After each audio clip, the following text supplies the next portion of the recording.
Thank you, everybody. Thank you so much. Thank you. Thank you, everybody. Please have a seat. Thank you so much. Well, thank you, Neera, for the wonderful introduction and sharing a story that resonated with me. There were a lot of parallels in my life and probably resonated with some of you. Over the past 10 years, the Center for American Progress has done incredible work to shape the debate over expanding opportunity for all Americans. And I could not be more grateful to CAP, not only for giving me a lot of good policy ideas, but also giving me a lot of staff. My friend John Podesta ran my transition. My chief of staff, Dennis McDonough, did a stint at CAP, so you guys are obviously doing a good job training folks. I also want to thank all the members of Congress and my administration who are here today for the wonderful work that they do. I want to thank Mayor Gray and everyone here at the ARC for having me. This center, which I've been to quite a bit and have had a chance to see some of the great work that's done here, and all the nonprofits that call the ARC home offer access to everything from education to health care to a safe shelter from the streets, which means that you're harnessing the power of community to expand opportunity for folks here in D.C. And your work reflects a tradition that runs through our history, the belief that we're greater together than we are on our own. And that's what I've come here to talk about today. Now, over the last 2 months, Washington's been dominated by some pretty contentious debates. I think that's fair to say. And between a reckless shutdown by congressional Republicans in an effort to repeal the Affordable Care Act and, admittedly, poor execution on my administration's part in implementing the latest stage of the new law, nobody's acquitted themselves very well these past few months. So it's not surprising that the American people's frustrations with Washington are at an all-time high. But we know that people's frustrations run deeper than these most recent political battles. Their frustrations rooted in their own daily battles to make ends meet, to pay for college, buy a home, save for retirement. It's rooted in the nagging sense that no matter how hard they work, the deck is stacked against them. And it's rooted in the fear that their kids won't be better off than they were. They may not follow the constant back and forth in Washington or all the policy details, but they experience in a very personal way the relentless, decades-long trend that I want to spend some time talking about today.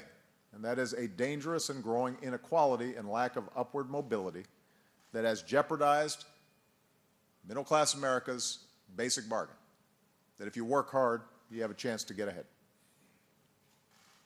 I believe this is the defining challenge of our time, making sure our economy works for every working American. That's why I ran for president. It was the center of last year's campaign. It drives everything I do in this office. And I know I've raised this issue before, and some will ask why I raise the issue again right now. I do it because the outcomes of the debates we're having right now, whether it's health care or the budget or reforming our housing and financial systems, all these things will have real practical implications for every American. And I am convinced that the decisions we make on these issues over the next few years will determine whether or not our children will grow up in an America where opportunity is real. Now, the premise that we're all created equal is the opening line in the American story. And while we don't promise equal outcomes, we've strived to deliver equal opportunity. The idea that success doesn't depend on being born into wealth or privilege. It depends on effort and merit. And with every chapter we've added to that story, we've worked hard to put those words into practice. It was Abraham Lincoln, a self-described poor man's son, who started a system of land-grant colleges all over this country so that any poor man's son could go learn something new. When farms gave way to factories, a rich man's son named Teddy Roosevelt fought for an 8-hour workday, protections for workers, and busted monopolies that kept prices high and wages low. When millions lived in poverty, FDR fought for Social Security and insurance for the unemployed and a minimum wage. When millions died without health insurance, LBJ fought for Medicare and Medicaid. Together, we forged a New Deal, declared a war on poverty and a great society. We built a ladder of opportunity to climb and stretched out a safety net beneath so that if we fell, it wouldn't be too far and we could bounce back. And as a result, America built the largest middle class the world has ever known. And for the 3 decades after World War II, it was the engine of our prosperity. Now, we can't look at the past through rose-colored glasses. The economy didn't always work for everyone. Racial discrimination locked millions out of poverty, or out of opportunity. Women were too often confined to a handful of often poorly paid professions. And it was only through painstaking struggle that more women and minorities and Americans with disabilities began to win the right to more fairly and fully participate in the economy. Nevertheless, during the post-World War II years, the economic ground felt stable and secure for most Americans. And the future looked brighter than the past. And for some, that meant following in your old man's footsteps at the local plant. And you knew that a blue-collar job would let you buy a home and a car, maybe a vacation once in a while, health care, a reliable pension. For others, it meant going to college. In some cases, maybe the first in your family to go to college. And it meant graduating without taking on loads of debt and being able to count on advancement through a vibrant job market. Now, it's true that those at the top, even in those years, claimed a much larger share of income than the rest. The top 10% consistently took home about 1/3 of our national income. But that kind of inequality took place in a dynamic market economy where everyone's wages and incomes were growing. And because of upward mobility, the guy on the factory floor could picture his kid running the company someday. But starting in the late 70s, this social compact began to unravel. Technology made it easier for companies to do more with less, eliminating certain job occupations. A more competitive world let companies ship jobs anywhere. And as good manufacturing jobs automated or headed offshore, workers lost their leverage, jobs paid less, and offered fewer benefits. As values of community broke down and competitive pressure increased, businesses lobbied Washington to weaken unions and the value of the minimum wage. As a trickle-down ideology became more prominent, taxes were slashed for the wealthiest, while investments in things that make us all richer, like schools and infrastructure, were allowed to wither. And for a certain period of time, we could ignore this weakening economic foundation, in part because more families were relying on two earners as women entered the workforce. We took on more debt financed by a juiced-up housing market. But when the music stopped and the crisis hit, millions of families were stripped of whatever cushion they had left. And the result is an economy that's become profoundly unequal and families that are more insecure. Just give you a few statistics. Since 1979, when I graduated from high school, our productivity is up by more than 90%. but the income of the typical family has increased by less than 8%. Since 1979, our economy has more than doubled in size. But most of that growth has flowed to a fortunate few. The top 10% no longer takes in 1/3 of our income, it now takes half. Whereas in the past, the average CEO made about 20 to 30 times the income of the average worker, today's CEO now makes 273 times more. And meanwhile, a family in the top 1% has a net worth 288 times higher than the typical family, which is a record for this country. So the basic bargain at the heart of our economy has frayed. In fact, this trend towards growing inequality is not unique to America's market economy. Across the developed world, inequality has increased. Some of you may have seen just last week, the Pope himself spoke about this at eloquent length. How can it be, he wrote, that it's not a news item when an elderly homeless person dies of exposure, but it is news when the stock market loses 2 points? But this increasing inequality is most pronounced in our country. And it challenges the very essence of who we are as a people. Understand, we've never begrudged success in America. We aspire to it. We admire folks who start new businesses, create jobs, and invent the products that enrich our lives, and we expect them to be rewarded handsomely for it. In fact, we've often accepted more income inequality than many other nations for one big reason, because we were convinced that America is a place where even if you're born with nothing, with a little hard work, you can improve your own situation over time and build something better to leave your kids. As Lincoln once said, while we do not propose any war upon capital, we do wish to allow the humblest man an equal chance to get rich with everybody else. The problem is that alongside increased inequality, we've seen diminished levels of upward mobility in recent years. A child born in the top 20% has about a 2 in 3 chance of staying at or near the top. A child born into the bottom 20% has a less than 1 in 20 shot at making it to the top. He's 10 times likelier to stay where he is.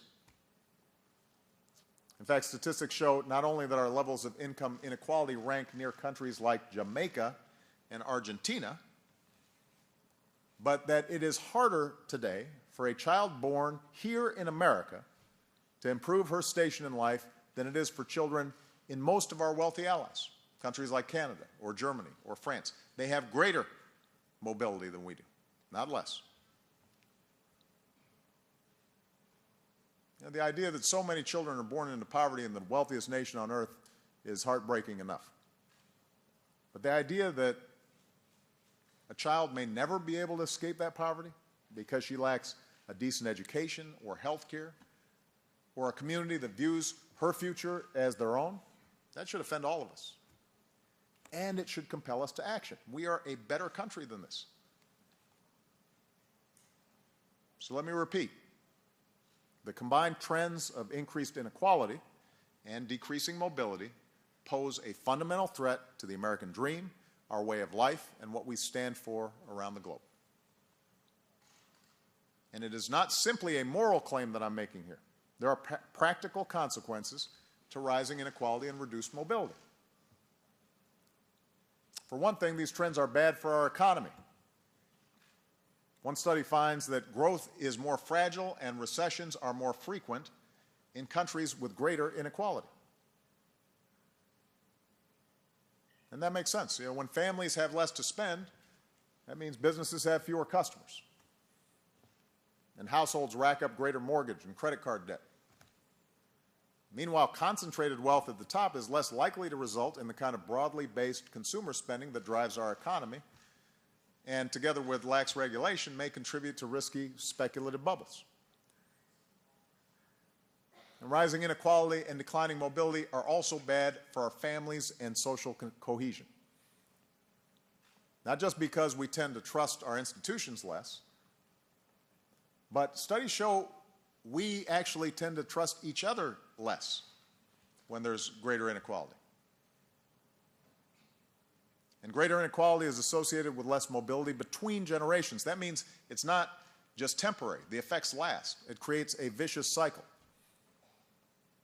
For example, by the time she turns 3 years old, a child born into a low-income home hears 30 million fewer words than a child from a well-off family, which means by the time she starts school, she's already behind. And that deficit can compound itself over time. And finally, rising inequality and declining mobility are bad for our democracy. Ordinary folks can't write massive campaign checks or hire high-priced lobbyists and lawyers to secure policies that tilt the playing field in their favor at everyone else's expense. And so people get the bad taste that the system's rigged.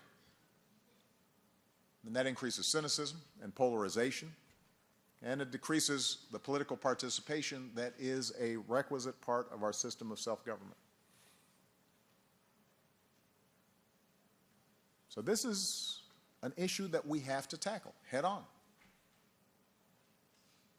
And if, in fact, the majority of Americans agree that our number one priority is to restore opportunity and broad-based growth for all Americans, the question is, why has Washington consistently failed to act?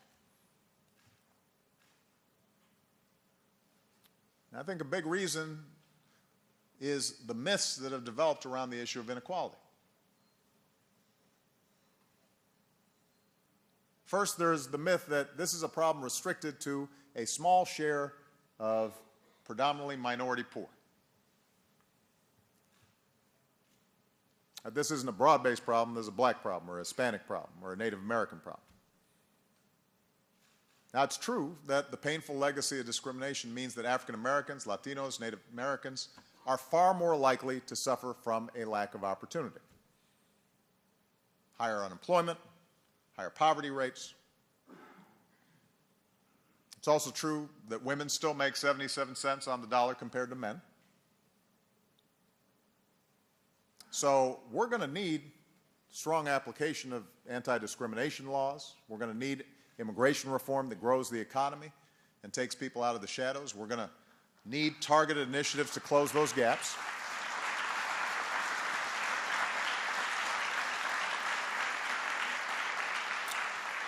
But here's an important point.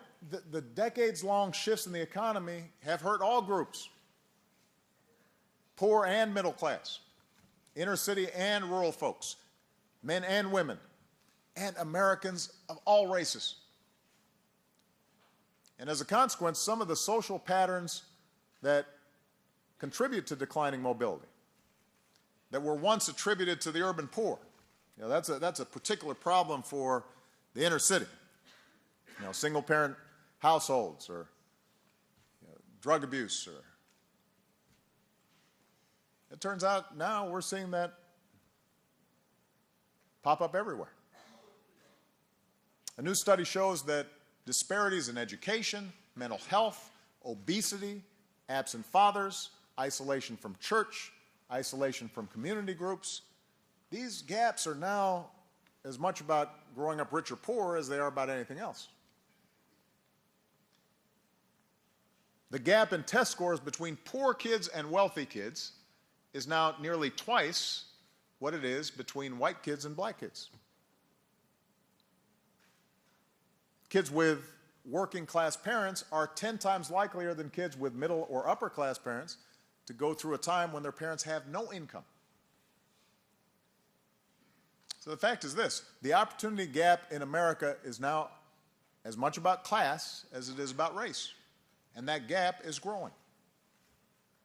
So if we're going to take on growing inequality and try to improve upward mobility for all people, we've got to move beyond the false notion that this is an issue exclusively of minority concern.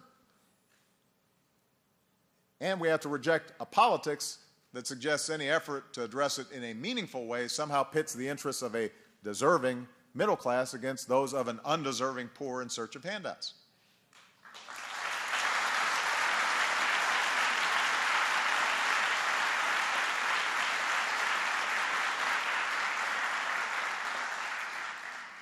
Second, we need to dispel the myth that the goals of growing the economy and reducing inequality are necessarily in conflict, when they should actually work in concert.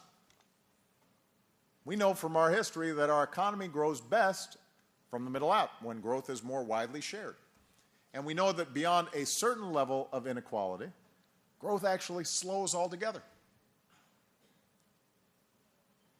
Third, we need to set aside the belief that government cannot do anything about reducing inequality.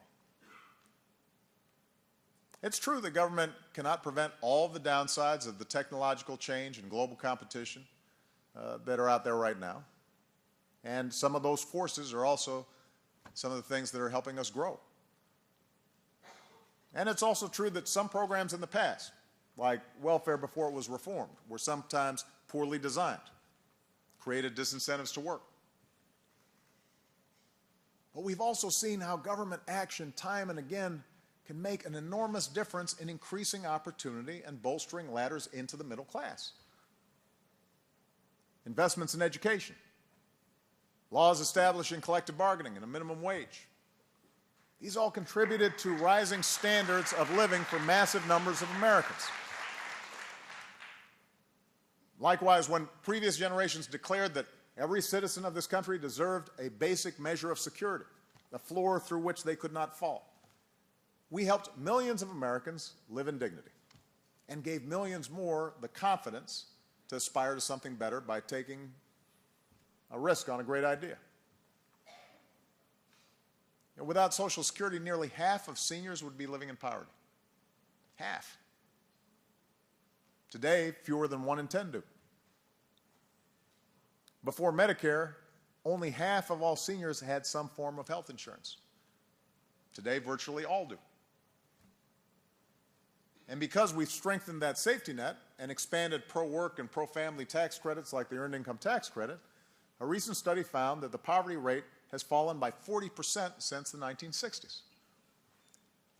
And these endeavors didn't just make us a better country, they reaffirmed that we are a great country.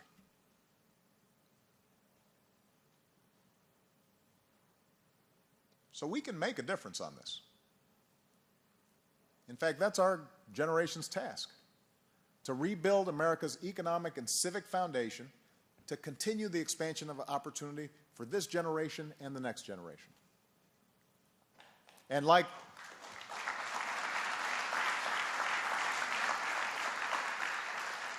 Nira, I take this personally. I'm only here because this country educated my grandfather on the GI Bill. When my father left and my mom hit hard times trying to raise my sister and me while she was going to school, this country helped make sure we didn't go hungry. When Michelle, the daughter of a shift worker at a water plant and a secretary, wanted to go to college, just like me, this country helped us afford it until we could pay it back. So what drives me as a grandson, a son, a father, as an American, is to make sure that every striving, hardworking, optimistic kid in America has the same incredible chance that this country gave me.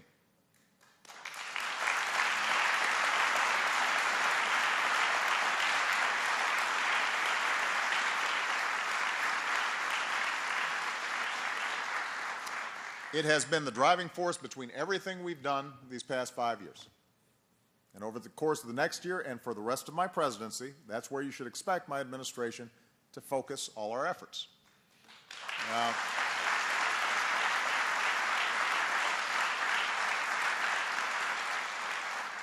Now, you'll be pleased to know this is not a State of the Union address. And many of the ideas that can make the biggest difference in expanding opportunity I've presented before. But let me offer a few key principles, just a roadmap that I believe should guide us in both our legislative agenda and our administrative efforts. To begin with, we have to continue to relentlessly push a growth agenda. It may be true that in today's economy, growth alone does not guarantee higher wages and incomes. We've seen that. But what's also true is we can't tackle inequality if the economic pie is shrinking or stagnant. The fact is, if you're a progressive and you want to help the middle class and the working poor, you've still got to be concerned about competitiveness and productivity and business confidence that spurs private sector investment. And that's why from day one, we've worked to get the economy growing and help our businesses hire. And thanks to their resilience and innovation, they've created nearly 8 million new jobs over the past 44 months. And now we've got to grow the economy even faster. And we've got to keep working to make America a magnet for good middle-class jobs to replace the ones that we've lost in recent decades. Jobs in manufacturing and energy and infrastructure and technology. And that means simplifying our corporate tax code in a way that closes wasteful loopholes and ends incentives to ship jobs overseas.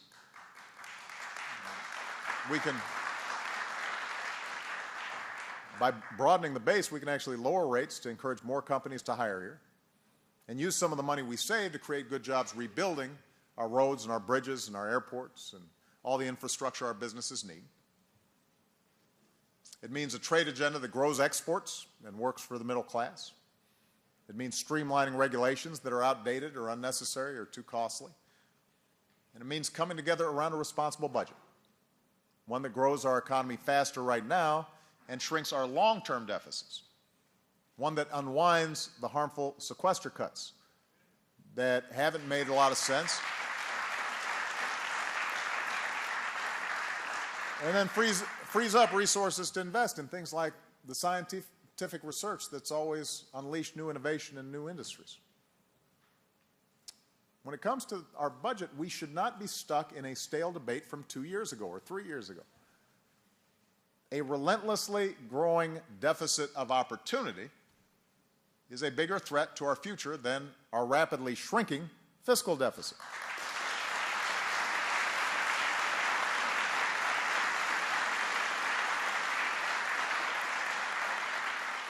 So that's step one towards restoring mobility, making sure our economy is growing faster.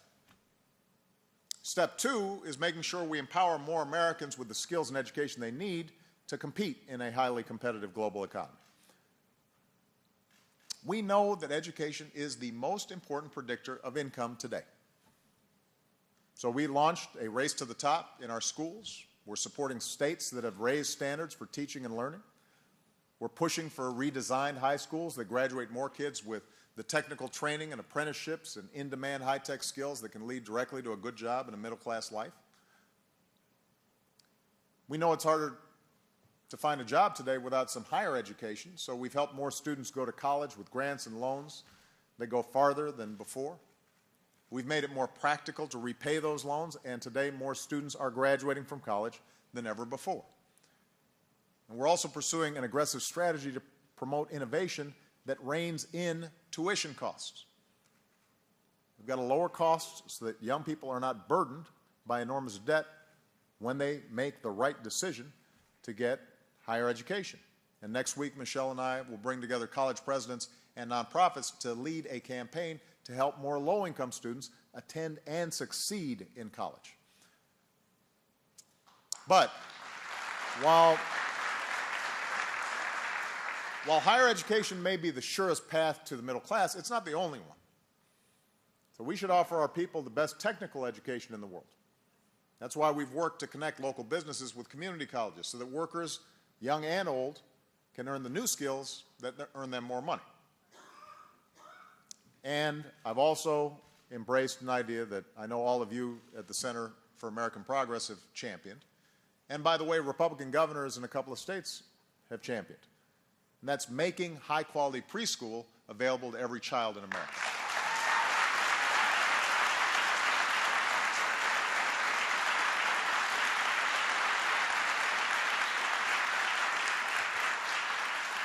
We know that kids in these programs grow up likelier to get more education, earn higher wages, form more stable families of their own.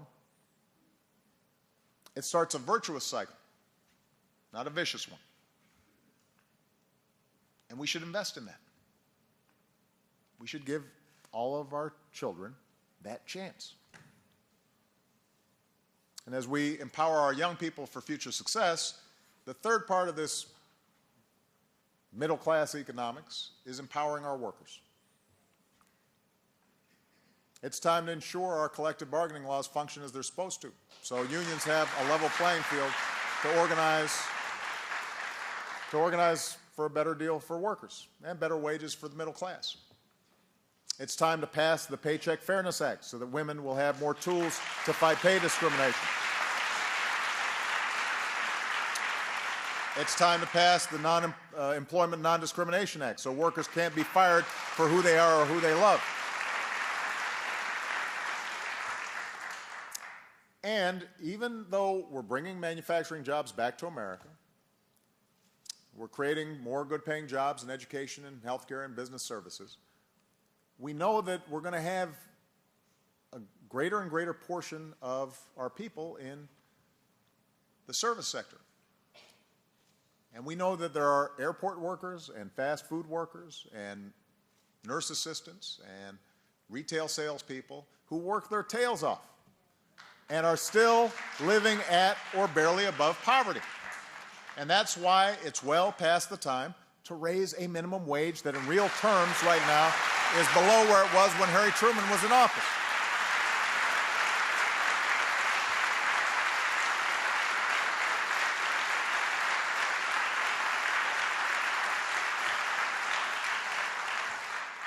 This shouldn't be an ideological question.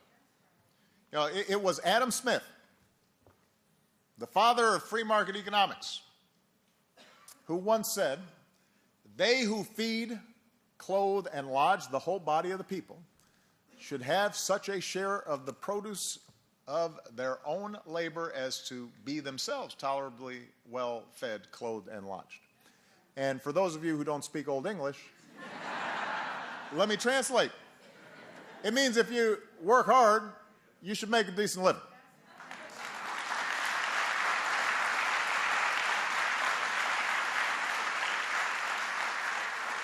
If you work hard, you should be able to support a family.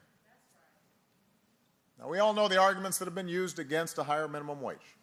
Some say it actually hurts low-wage workers. Business will be less likely to hire them. There's no solid evidence that a higher minimum wage costs jobs, and research shows it raises incomes for low-wage workers and boosts short-term economic growth.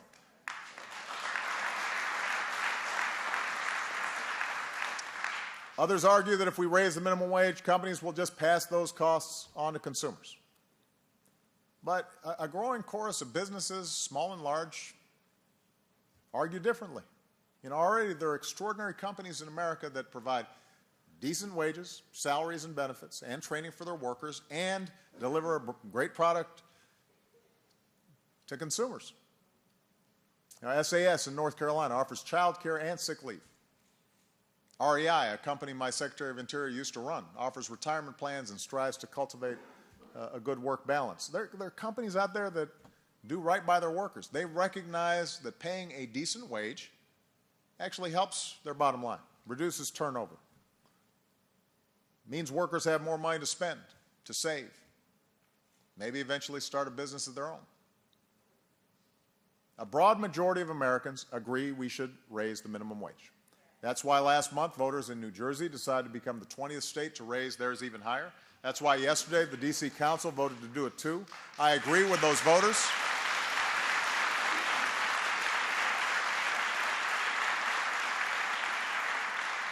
I agree with those voters, and I'm going to keep pushing until we get a higher minimum wage for hard-working Americans across the entire country. It will be good for our economy. It will be good for our families.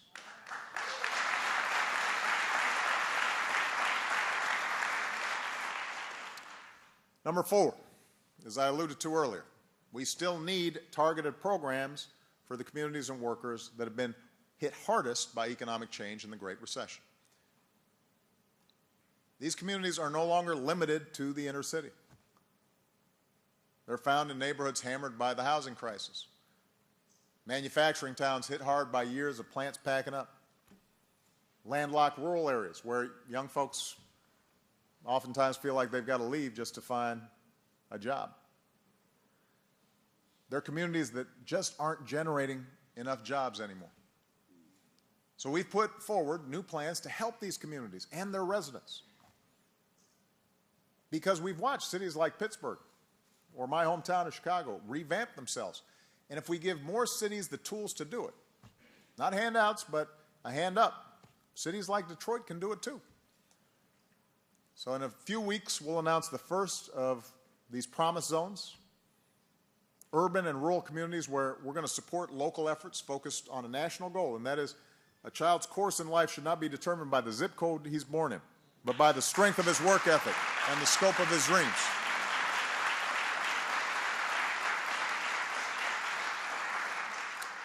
And we're also going to do more for the long-term unemployed. You know, for people who've been out of work for more than 6 months, often through no fault of their own, life is a catch-22. Companies won't give their resume an honest look because they've been laid off so long. But they've been laid off so long because companies won't give their resume an honest look. And that's why earlier this year I challenged CEOs from some of America's best companies to give these Americans a fair shot. And next month, many of them will join us at the White House for an announcement about this. Fifth, we've got to revamp retirement to protect Americans in their golden years, to make sure another housing collapse doesn't steal the savings in their homes. We've also got to strengthen our safety net for a new age, so it doesn't just protect people who hit a run of bad luck from falling into poverty, but also propels them back out of poverty. Today, nearly half of full-time workers and 80% of part-time workers don't have a pension or retirement account at their job. About half of all households don't have any retirement savings. So we're going to have to do more to encourage private savings and shore up the promise of Social Security for future generations. And remember, these are promises we make to one another. We don't do it to replace the free market, but we do it to reduce risk in our society by giving people the ability to take a chance and catch them if they fall. One study shows that more than half of Americans will experience poverty at some point during their adult lives. Think about that. This is not an isolated situation. More than half of Americans at some point in their lives will experience poverty. That's why we have nutrition assistance, or the program known as SNAP, because it makes a difference for a mother who's working, but is just having a hard time putting food on the table for her kids. That's why we have unemployment insurance, because it makes a difference for a father who lost his job and is out there looking for a new one, that he can keep a roof over his kids' heads. By the way, Christmas time is no time for Congress to tell more than 1 million of these Americans that they have lost their unemployment insurance, which is what will happen if Congress does not act before they leave on their holiday vacation.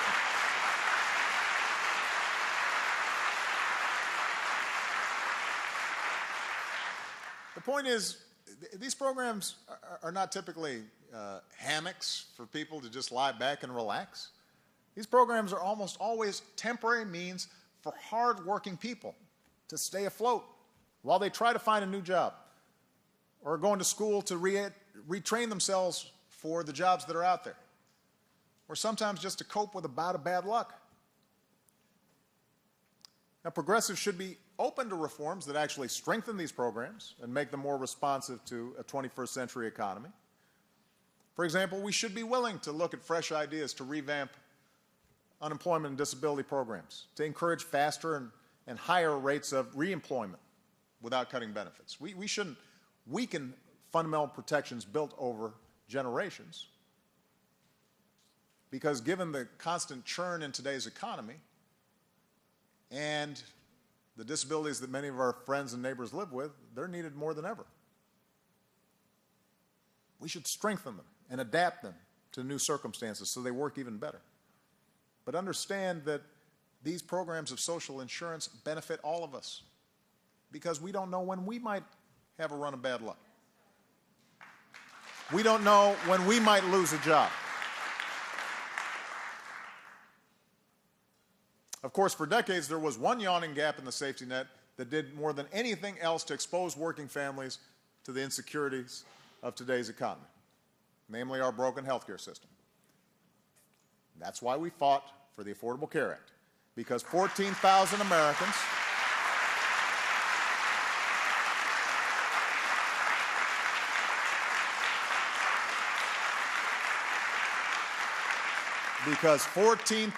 Americans lost their health insurance every single day. And even more died each year because they didn't have health insurance at all. We did it because millions of families who thought they had coverage were driven into bankruptcy by out-of-pocket costs that they didn't realize would be there. Tens of millions of our fellow citizens couldn't get any coverage at all. And Dr. King once said, of all the forms of inequality, injustice in healthcare is the most shocking and inhumane. Well, not anymore. Because in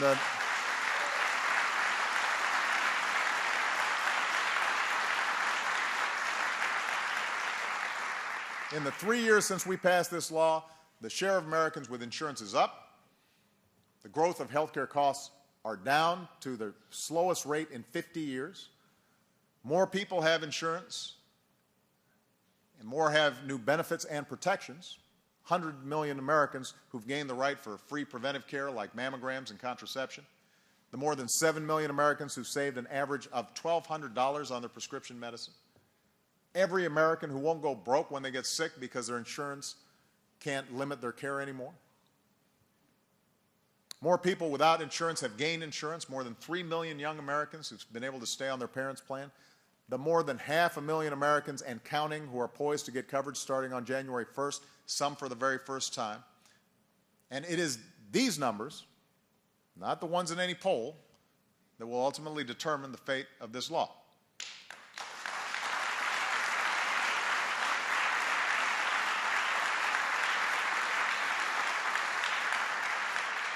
It's the measurable outcomes and reduced bankruptcies and reduced hours that have been lost because somebody couldn't make it to work, and healthier kids with better performance in schools, and young entrepreneurs who have the freedom to go out there and try a new idea.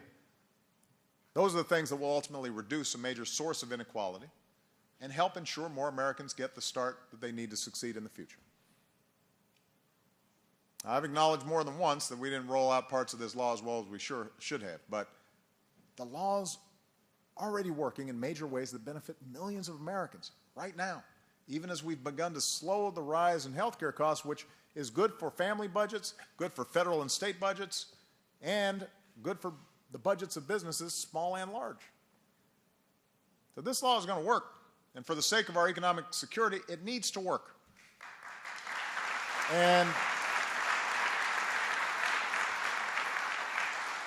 as people in states as different as California and Kentucky sign up every single day for health insurance, signing up in droves, they're proving they want that economic security.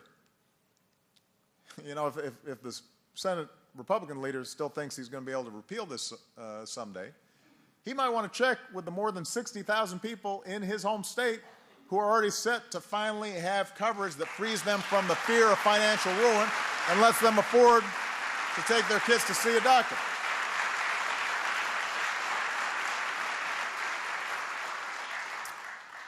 So let me end by addressing the elephant in the room here, which is the seeming inability to get anything done in Washington these days.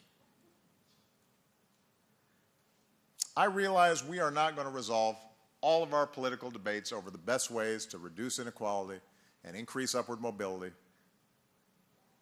this year, or next year, or in the next 5 years. But it is important that we have a serious debate about these issues. For the longer that current trends are allowed to continue, the more it will feed the cynicism and fear that many Americans are feeling right now, that they'll never be able to repay the debt they took on to go to college. They'll never be able to save enough to retire. They'll never see their own children land a good job that supports a family. And that's why, even as I will keep on offering my own ideas for expanding opportunity, I'll also keep challenging and welcoming those who oppose my ideas to offer their own. If Republicans have concrete plans that will actually reduce inequality, build the middle class, provide more ladders of opportunity to the poor, let's hear them. I want to know what they are. If you don't think we should raise the minimum wage, let's hear your idea to increase people's earnings. If you don't think every child should have access to preschool, tell us what you do differently to give them a better shot. If you still don't like Obamacare, and I know you don't, even though it's built on market-based ideas of choice and competition in the private sector, then you should explain how exactly you'd cut costs and cover more people and make insurance more secure. You owe it to the American people to tell us what you are for, not just what you're against.